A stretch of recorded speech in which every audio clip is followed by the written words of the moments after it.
ভগবান যখন মানুষ সৃষ্টি করলেন তখন তিনি মানুষকে প্রায় সব কিছুই দিয়ে দিলেন। সুন্দর মুখ, চিন্তার শক্তি, পরিশ্রম করার ক্ষমতা, জ্ঞান, বুদ্ধি আর অর্থ উপার্জনের সামর্থ্য। মানুষ যেন এই সংসারে টিকে থাকতে পারে সেজন্য কোনো কিছুরই অভাব রাখলেন না।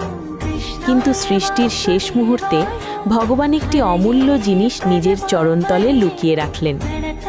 যখন মানুষ পৃথিবীতে নেমে জীবন শুরু করল, দেবী লক্ষ্মী ভগবানের কাছে এসে জিজ্ঞেস করলেন, প্রভু, আপনি মানুষের জন্য সবই দিয়েছেন, তবু আপনার চরণতলে কি এমন লুকিয়ে রেখেছেন যা মানুষ পায়নি? ভগবান মৃদু হাসলেন। তিনি বললেন, আমি আমার চরণতলে শান্তি লুকিয়ে রেখেছি। লক্ষ্মী বিস্মিত হয়ে বললেন, কেন প্রভু, মানুষ কি শান্তি দিলেন না কেন?